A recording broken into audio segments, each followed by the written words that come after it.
देखिए, प्रशांत महासागर जो इतना शांत दिखता है, उसकी गहराइयों में एक बहुत बड़ी शक्ति जाग रही है। वैज्ञानिक इसे सुपर अल नीनो का नाम दे रहे हैं और ऐसा माना जा रहा है कि ये हमारे ग्रह के मौसम को हमेशा के लिए बदल सकता है। तो सवाल ये है कि आखिर ये रहस्यमयी पैटर्न है क्या, जिसने दुनिया भर के वैज्ञानिकों की नींद उड़ा रखी है, और हम सब पर इसका क्या असर पड़ सकता है। चलिए इस गहरे राज से पर्दा उठाते हैं। अब जरा इस नक्शे को देखिए। ये जो आप देख रहे हैं, ये कोई मामूली गर्मी नहीं है। ये गहरे लाल धब्बे, ये समुंदर के बुखार का संकेत है। ये पानी इतना ज्यादा गर्म हो चुका है कि ये एक खतरे की घंटी की तरह है, जिसे नजरअंदाज नहीं किया जा सकता। ठीक है, तो इस अजीब सी गर्मी को समझने के लिए पहले हमें प्रशांत महासागर की कह सकते हैं उसकी नॉर्मल रिदम को समझना होगा, जिसे अक्सर हमारे ग्रह की धड़कन भी कहा जाता है।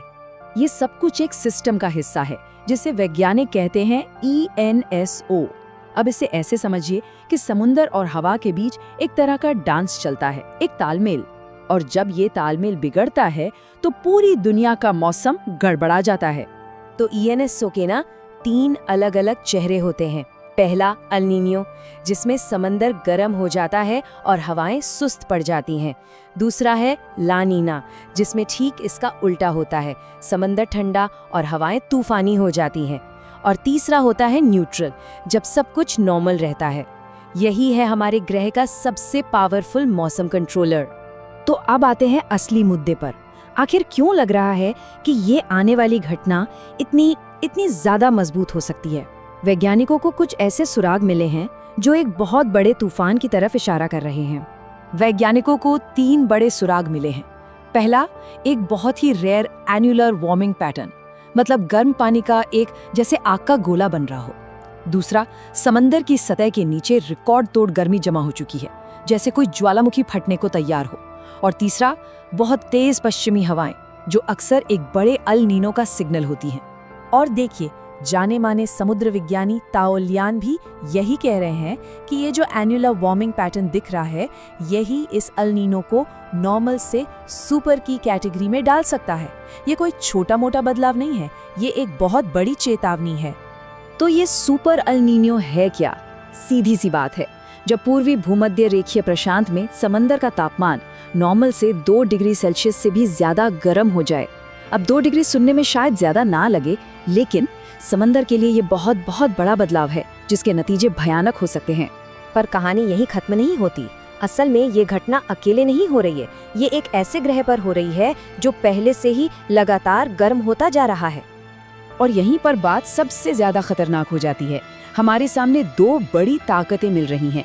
एक तरफ है कुदरती तौर पर शक्तिशाली अल नीनो, और दूसरी तरफ है इंसान का बनाया हुआ क्लाइमेट चेंज। जब ये दोनों मिल जाते हैं तो ये एक परफेक्ट स्टॉर्म बनाते हैं, जिसके नतीजों का अंदाजा लगाना भी मुश्किल है। ये चार्ट देखिए, ये साफ साफ दिखा रहा है। ये जो रंगीन लाइनें हैं, ये दिखाती हैं कि जब भी कोई मजबूत अल नीनो आता है, दुनिया का तापमान कैसे आसमान छूने लगता है। और जो मौजूदा ट्रेंड है, वो पिछले सारे रिकॉर्ड तोड़ने की तरफ बढ़ रहा है। इसे समझने का एक बहुत ही आसान तरीका है।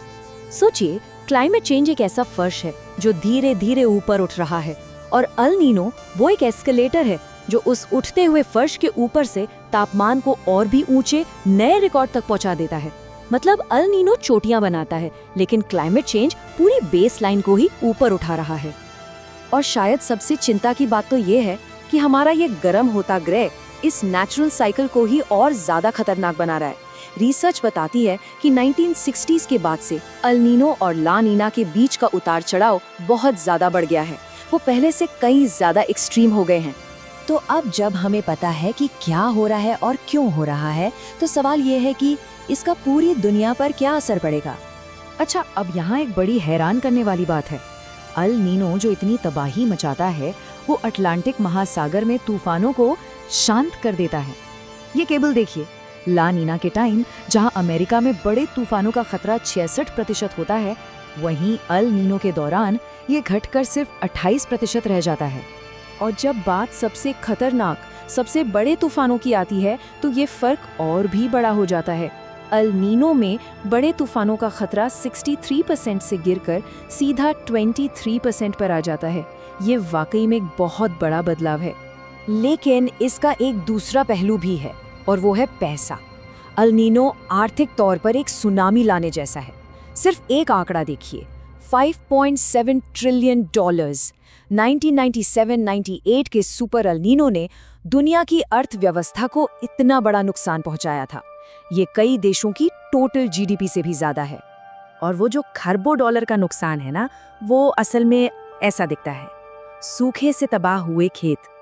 ये तस्वीर हमें याद दिलाती है कि ये सिर्फ नंबरों का खेल नहीं है, ये लोगों की रोजी रोटी, उनके परिवारों और उनके भविष्य का सवाल है। और इसका असर किसी एक देश या एक इलाके तक नहीं रहता, ये ग्लोबल चेन रिएक्शन शुरू कर देता है।